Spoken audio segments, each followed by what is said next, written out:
할렐루야.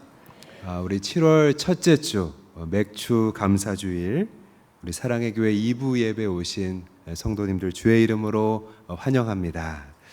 우리 맥주 감사주일을 기념하면서 우리 옆에 계신 분들과 이렇게 고백했으면 좋겠습니다. 후반기도 잘 부탁합니다. 후반기도 잘 부탁합니다. 후반기도 잘 부탁합니다. 감사합니다. 이 시간에 지나간 모든 일에 감사하라 라는 제목으로 하나님의 말씀을 나누겠습니다. 여기서 가까운 남원에 가면요, 우리나라 제1의 누각 정원으로 일컬어지는 광한루가 있습니다. 아마 가보신 분들도 계실 겁니다. 고전 소설인 이 춘향전의 배경으로 유명하잖아요. 한때 이 남원에 있는 이 춘향의 영정과 저기 진주에 있는 논계의 영정이 비슷하다고 해서 논란이 한번 있었습니다. 이 그림인데요, 여러분이 보실 때는 어떻습니까?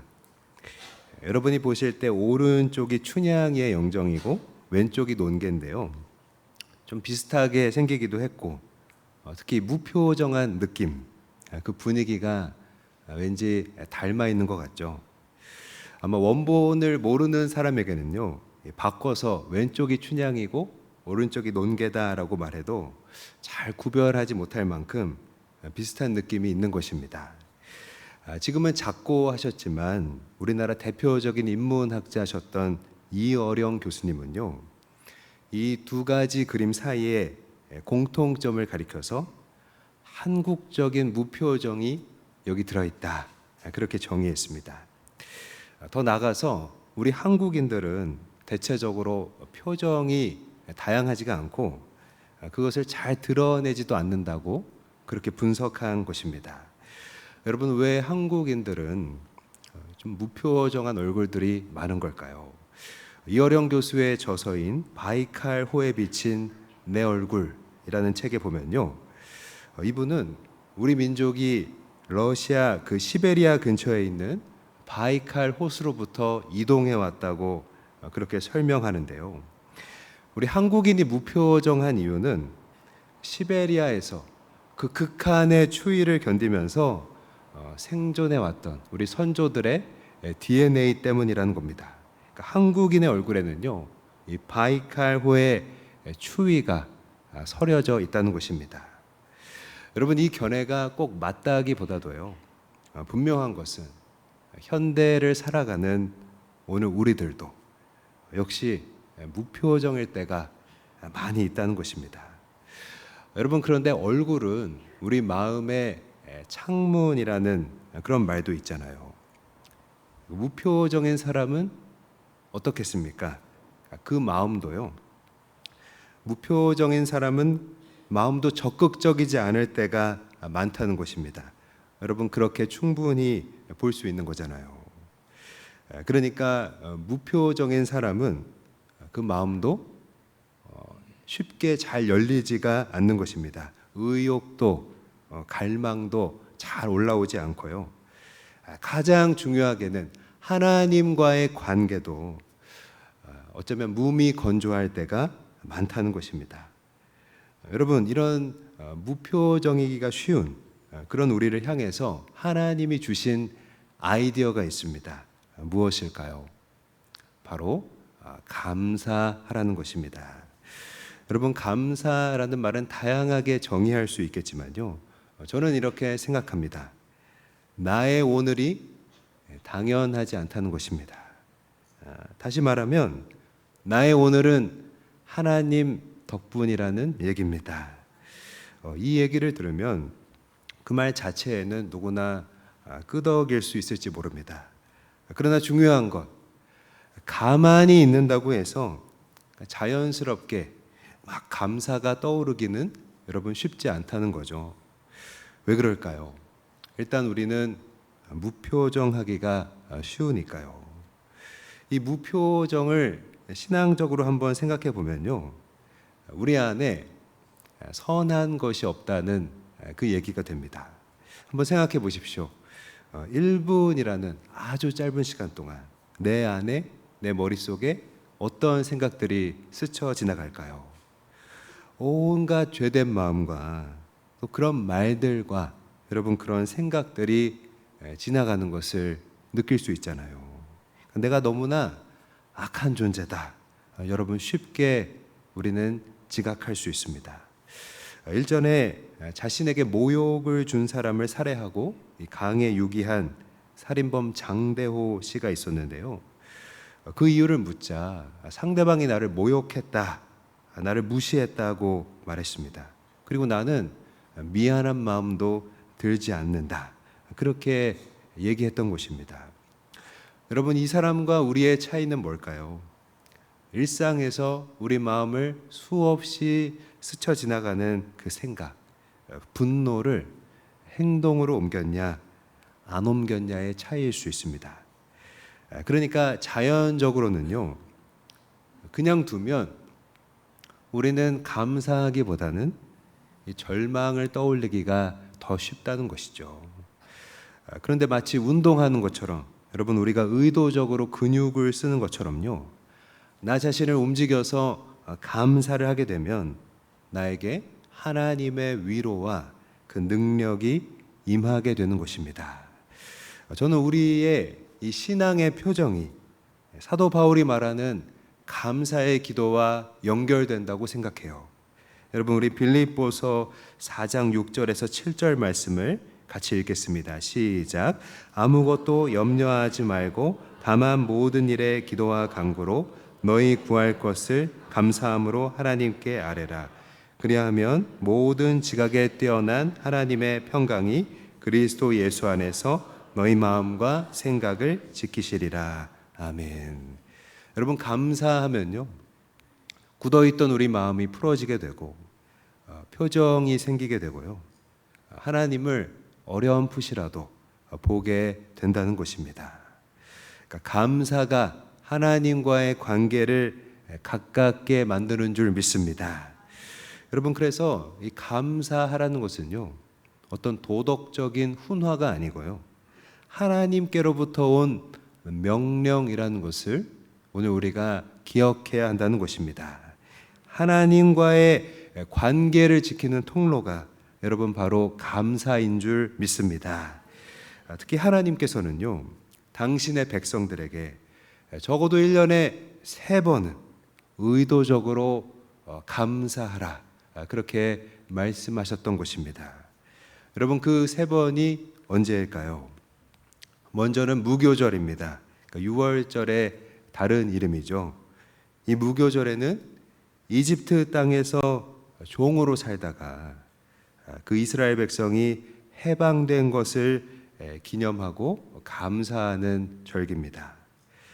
다음으로는 맥추절입니다. 성경에서는 이 77절이라는 명칭으로 더 많이 나오죠. 보리의 추수를 마치고 이제 밀을 처음 수확하기 시작하면서 하나님 앞에 감사를 드리는 절기가 바로 맥추절, 이 77절이고요. 또 마지막으로 수장절입니다. 초막절이라는 이름으로도 부르는데요. 1년 동안 추수한 과일과 곡식을 쌓아두고 또 저장해 놓으면서 하나님 앞에 감사를 고백하는 것입니다. 오늘날 우리 현대의 교회에서는요, 먼저 이 6월절의 의미를 언제 우리가 반영할까요? 주로 고난주간과 이 부활절에 거쳐서 이 6월절의 의미를 적용하고 또 우리가 돌아보고 있고요. 맥추절은 이 맥추 감사주일, 그리고 수장절은 여러분이 잘 아시는 추수 감사주일로 그렇게 지켜오고 있는 것입니다. 성경의 시간표를 따르면요, 맥추절은 사실 우리가 지금 사용하는 태양력으로는 5월이나 6월 정도에 해당합니다. 팔레스틴의 농경사회에 기초한 그 시기로 정한 것이기 때문에 날짜가 그렇습니다. 하지만 오늘 우리는요, 이 농경사회에 살고 있지는 않잖아요. 우리 교회 성도들은 대부분 도회지를 기반으로 살고 있잖아요. 그래서 이 보리의 추수를 마치고 밀을 새롭게 수확하기 시작하면서 감사를 드린다는 의미를 기억하면서 전반기를 마치고 후반기를 새롭게 시작하는 주간에 이 맥주 감사의 주일을 우리가 보통 지킨다는 것입니다. 전반기 동안 베풀어 주신 하나님의 은혜에 감사하고 후반기에도 역시 하나님이 일하실 것을 기대하는 마음으로 감사를 고백하는 것입니다. 여러분, 그리고 오늘이 아까도 말했지만 이 맥주 감사의 주일이잖아요. 맥주 감사의 주일을 맞이해서 성경은 우리가 하나님 앞에 어떻게 감사해야 한다고 말씀하고 있을까요? 세 가지로 살펴보기 원하는데요. 첫 번째로 먼저 내게 복을 주신 대로 감사해야 한다는 것입니다. 우리 신명기 오늘 본문 10절 말씀 앞부분만 같이 읽겠습니다. 시작. 내 하나님 여호와 앞에 77절을 지키되 내 하나님 여호와께서 내게 복을 주신 대로. 여러분, 여기서 복을 주신 대로라는 말의 그 의미는요, 받은 복을 세보라는 얘기입니다. 그러니까 받은 복을 헤아려서 따져보라는 것입니다. 그러려면 어떻게 해야 될까요? 지난 일들, 지나간 일들을 먼저 생각해야겠죠. 여기서 복을 세는 방법이 있습니다.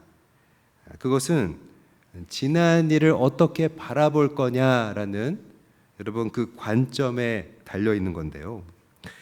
여러분, 오늘 본문이 신명기 말씀이잖아요. 이 신명기 말씀의 특징이 뭡니까?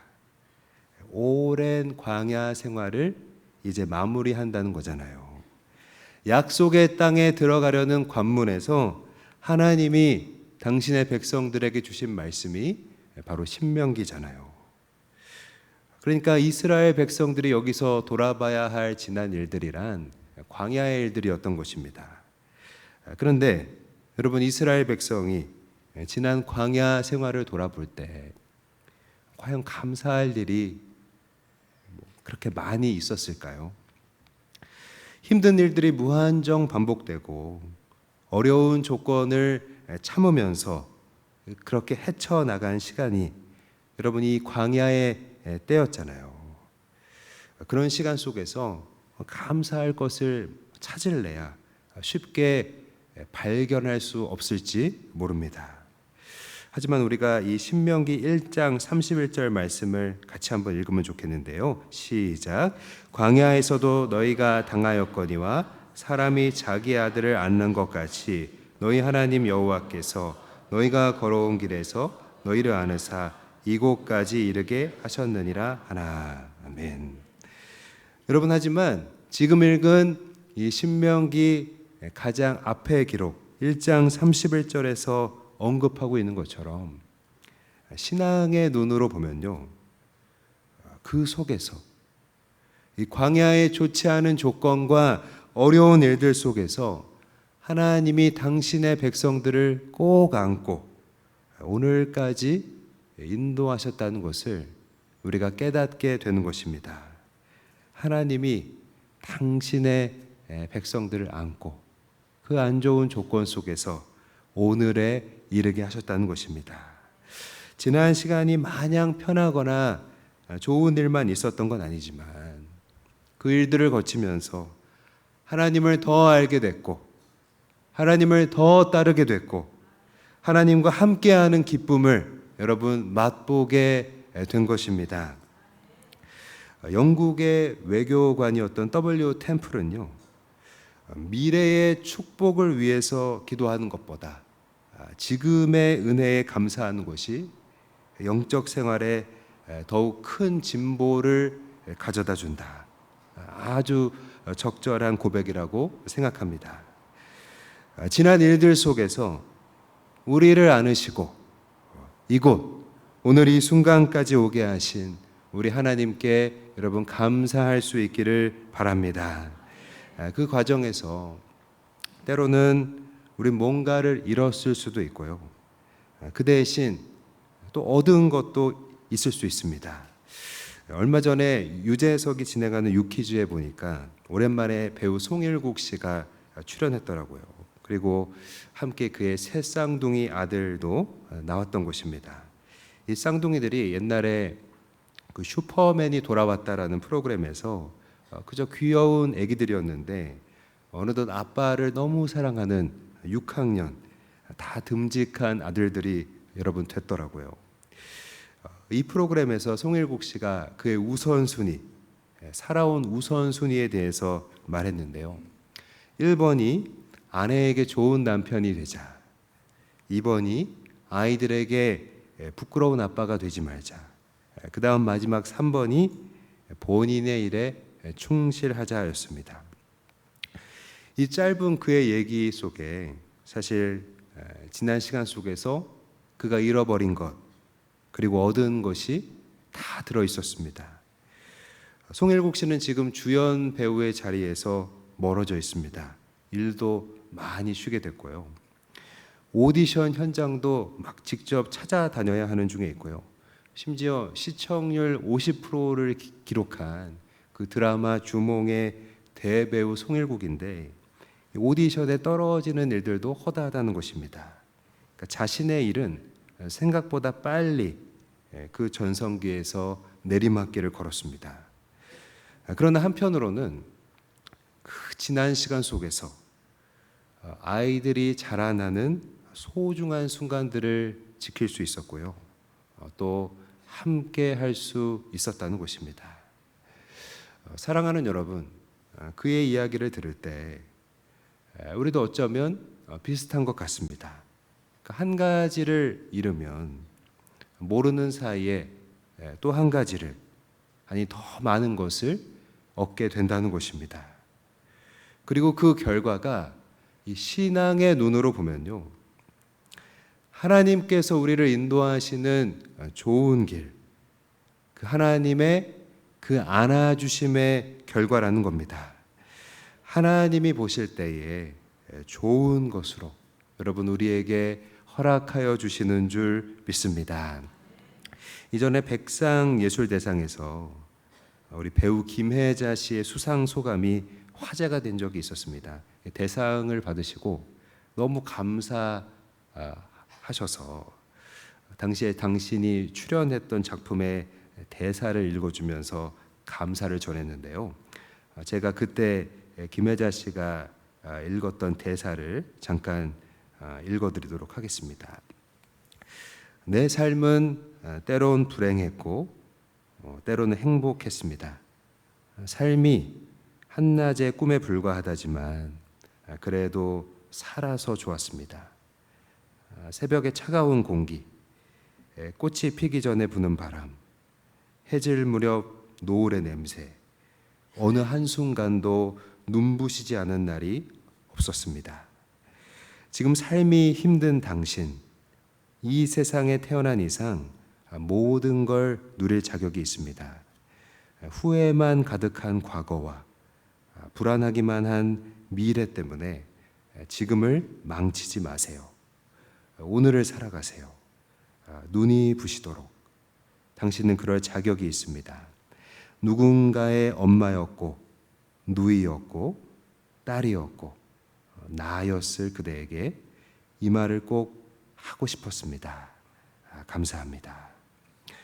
당시 김혜자 씨가 출연했던 눈이 부시게라는 드라마에서 이 김혜자 씨가 직접 했던 독백입니다. 우리 삶은요, 이 독백에 나와 있는 말들처럼 어쩌면 완전하지는 않지만 감사의 눈으로 바라보면 오늘은 눈부신 날처럼 여러분 귀하다는 것입니다. 이 감사의 눈, 여러분 감사의 눈이라는 것이 저는 히브리서에서 말하고 있는 믿음과 연결된다고 생각해요. 여러분 히브리서 11장 1절 말씀을 함께 읽습니다. 시작. 믿음은 바라는 것들의 실상이요 보이지 않는 것들의 증거니. 여러분 믿음의 길에는 아직 이루어지지 않은 일들이 있고요. 또 보이지 않는 것들이 있다는 얘기입니다. 그러니까 보이지 않는 것을 보는 것처럼 이루어지지 않은 것을 이루어진 것처럼 그렇게 하나님께 감사하는 것이 여러분 바로 믿음인 거잖아요. 믿음의 조상 아브라함은 이 믿음 가지고 여러분 하나님을 따라가서 복을 받았고요. 복의 근원이 됐다는 것입니다. 오늘 우리도 이 감사의 눈, 믿음의 눈으로 지나간 모든 일들을 바라보고 우리에게 주신 복들을 풍성하게 더 많이 발견하게 되기를 축복합니다. 두 번째, 우리가 어떻게 감사하기를 원하실까요? 진심을 담아 감사해야 한다는 것입니다. 오늘 본문 10절의 뒷부분만 읽겠습니다. 시작. 내 힘을 헤아려 자원하는 예물을 드리고. 여기서 내 힘을 헤아려라고 하는데요. 이 내 힘을 헤아려라는 말은 할 수 있는 범위 내에서 진심을 담으라는 표현입니다. 할 수 있는 범위 내에서 진심을 담아 감사하라. 여러분 이 말씀을 쉬운 성경으로 다시 한번 읽겠습니다. 시작. 여호와께 특별한 예물을 가져와 바치시오. 쉬운 성경 번역에 보면 특별하게 준비하라 이렇게 표현했고요. 마지막으로 새 번역으로 같은 구절을 보겠습니다. 시작. 마음에서 우러나오는 예물을 가지고 와서. 이 새 번역에서는 마음에서 우러나오는 이 번역으로 제시했습니다. 종합하자면 하나님이 우리에게 명하시는 감사드리는 방법은요, 할 수 있는 범위 내에서 마음을 담아 특별하게 하는 것입니다. 여러분 우리가 사람과 사람 사이에도 그 마음의 진정성, 내가 당신을 생각하고 있다라는 것을 어떻게 표현하고 또 확인하십니까? 첫 번째는 그 사람을 위해서 내 시간을 내는 것이고요. 두 번째는 그 사람을 위해서 돈이나 선물을 전하는 것입니다. 저의 작년에 그 위임식에 와줬던 이전에 함께 사역했던 동료가요, 어제 여기서 좀 거리가 있는 곳에 그곳에서 위임식을 하게 됐는데 저를 초대해 줬습니다. 다녀오면 오고 가고 하루가 다 가고 굉장히 힘들지만 내가 위임 받을 때 여기까지 직접 와주었던 그 고마움을 내가 전하기 위해서는 나도 가야겠다라는 마음에 작은 정성을 준비해서 다녀왔습니다. 같이 예배를 드리고 너무 축하한다라는 인사를 드리고 또 준비한 선물을 드렸습니다. 손님들 응대하시느라 너무나 바쁜 중에도 우리를 보고 너무나 고마워하시는 그 사모님 말씀 들으면서 또 와줘서 고맙다고, 나중에 또 만나자고 저녁에 목사님이 보내주신 그 문자를 받으면서 저의 몸은 많이 피곤했지만 참 마음을 전하길 잘했다, 너무나 해피했습니다. 내 힘을 들여서 감사를 고백하기까지는요, 할까 말까 고민이 될 수 있지만 그 결과는 여러분 항상 행복하다는 것입니다. 또 어젯밤에 주일 전날이지만 우리 초등부 전도사님의 어머니께서 병환으로 소천하시게 되셔서 가능한 교육자들과 우리 교사들이 늦은 시간이었지만 거기가 편도 2시간이 넘는 먼 거리였거든요. 그 거리를 그 밤에 다녀왔다고 들었습니다. 사랑하는 여러분, 사람과 사람 사이에도 그 마음을 전하기 위해서 이렇게 시간과 또 물질을 전하는 것이잖아요. 하나님이 우리에게 감사를 명령하신 것은요, 하나님이 어떤 생색을 내시기 위한 게 아닙니다. 우리 하나님은 거지가 아니시잖아요. 모든 게 다 당신의 소유인데, 이 땅에 있는 게 다 당신의 것인데 여러분 뭐가 더 필요하시겠습니까? 우리에게 뭘 받으셔야 하기 때문이 아니라 우리의 마음을 당신께 고백하는 그 훈련하라는 것입니다. 여러분 가족이나 연인들 사이에서도요, 사실 그 사랑 고백하기가 뻘쭘하고 어색할 때가 많이 있잖아요.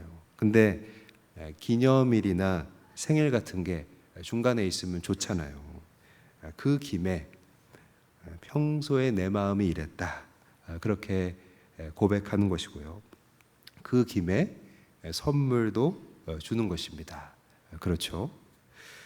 맥주의 감사 절기와 같은, 특히 하나님이 정하신 이 감사의 때에 우리의 마음을 담아 특별하게 하나님께 감사를 고백하고, 내 마음에 돌아보니까 정말 이런 감사가 있었지, 감사를 드리니까 정말 좋구나, 감사드리기를 잘했구나, 그런 행복을 경험하는 우리 성도들이 되시기를 바랍니다.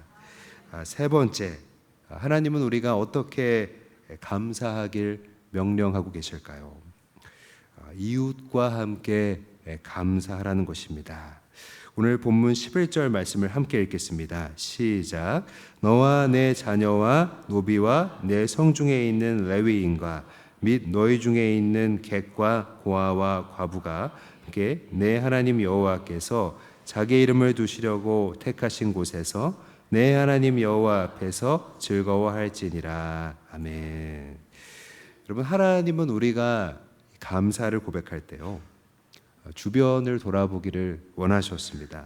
이 11절에서 거론되고 있는 사람들의 특징이 여러분 무엇입니까? 먼저 자녀는 아직 한 사람이 되지 못한 유약한 존재잖아요. 한 사람 몫이 되지 못했습니다. 돌봄이 필요합니다. 또 노비는 여러분 자유하지 못한 사람이잖아요. 레위인은 어떤 사람입니까? 자기 재산이 없는 채로 성전의 일들을 섬기는 사람이잖아요. 또 객과 고아는 어떻습니까? 소외된 약자들이죠. 나의 도움이 필요하고 내가 힘이 될 수 있는 지체들을 하나님은 내가 볼 수 있는 범위 내에 항상 주셨다는 것입니다. 그런데 이 말씀에서 눈여겨봤으면 하는 부분이 있는데요, 11절 말씀 끝부분만 한번 더 읽겠습니다. 시작. 함께 내 하나님 여호와께서 자기의 이름을 두시려고 택하신 곳에서 내 하나님 여호와 앞에서 즐거워할지니라. 아멘. 하나님이 그 이름을 두시려고 택하신 곳에서 그 앞에서 함께 즐거워하라는 것입니다. 여러분, 무슨 의미일까요? 우리의 감사는요, 내 도움이 필요한 자들을 구원하는 것으로 이어져야 한다는 것입니다. 오늘 우리 감사가 이웃을 섬기게 되고 그들이 하나님 만나게 해서 우리와 함께 예배하는 삶이 되도록 우리가 도와야 한다는 것입니다. 여러분, 우리가 하나님께 감사하는 궁극적인 이유가 무엇일까요? 왜 이렇게 해야 하는 것일까요? 바로 우리가 죄에서 구원받았기 때문인 줄 믿습니다. 오늘 본문 12절 말씀을 같이 읽겠습니다. 시작. 너는 애굽에서 종 되었던 것을 기억하고 이 규례를 지켜 행할지니라. 아멘. 여러분, 우리가 죄의 종이었는데 그 사슬을 누가 끊었습니까? 우리 예수 그리스도께서 당신의 핏값으로 다 끊어주신 줄 믿습니다. 우리는 한 게 아무것도 없는데 그분이 다 해주셨고 우리를 자유케 하셨잖아요. 여러분, 진정한 감사는 이 감사를 나누면서 영혼을 구원하는 삶으로 이어져야 할 줄 믿습니다. 우리가 이렇게 하나님께 감사를 드리면서 구원받아야 할 사람들, 또 자녀들을 섬긴다는 것은요, 구체적으로 무엇을 가리킬까요? 그것은 내가 가진 것을 하나님의 목적을 위해 사용하는 일입니다. 내가 가진 것을 말하자면 나누어 주는 것입니다. 여러분, 우리 주변에도요, 감사를 나눌 수 있는 기회가 사실 많이 있습니다. 특별히 우리 다음 주에 우리 캄보디아 선교팀이 출국을 앞두고 여름 선교를 위한 파송을 하게 됩니다. 또 우리 다음 세대들의 여름 캠프가 이제 임박해 오고 있습니다. 도움의 손길들이 필요하다는 것입니다. 또 우리 곁에 누가 있습니까? 행축대 복음 듣고 지속적인 관심과 돌봄이 필요한 분들 많이 있으시잖아요. 여러분, 그리스도의 사업이 무엇이라고 생각하십니까? 이 복음을 위해서 물질 가치를 영적 가치, 생명 가치로 바꾸는 것입니다. 우리에게 주신 달란트를 땅에 묻어두지 않고 사용하는 것입니다. 우리 디모데전서 6장 17절에서 18절 함께 읽겠습니다. 시작. 내가 이 세대에서 부한 자들을 명하여 마음을 높이지 말고 정함이 없는 재물에 소망을 두지 말고 오직 우리에게 모든 것을 후히 주사 누리게 하시는 하나님께 두며 선을 행하고 선한 사업을 많이 하고 나누어 주기를 좋아하며 너그러운 자가 되게 하라. 아멘. 여러분, 내게 주신 것을 나누고 이렇게 흘려보내는 것이야말로 감사를 표현하는 가장 분명한 통로고요. 나의 욕심을 절제하고 나를 행복하게 만드는 길인 줄 믿습니다. 제가 설교를 준비하면서 찾아본 게 하나 있었는데 지금 전 세계에서 가장 장수하고 있는 분이 누구실까 찾아보니까 올해 117세 되신 여자분이신데요. 기네스북에 올라가 있습니다. 스페인 분이신데 마리아 브라냐스 모레라라는 분이십니다. 한 언론에서 이분과 인터뷰를 했는데 당신의 장수의 비결은 무엇입니까? 이렇게 여쭈니까요. 사랑하고 나누는 것입니다. 그렇게 말씀하셨던 것입니다.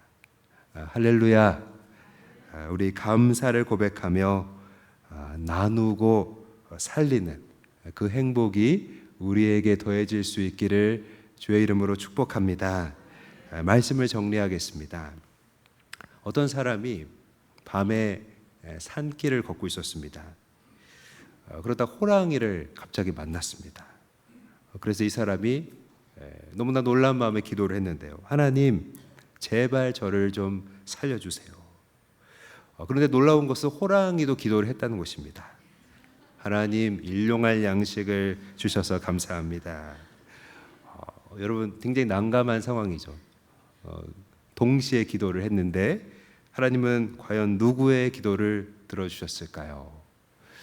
제가 살짝 여쭤봤는데 호랑이가 그 사람을 맛있게 먹었다고 합니다.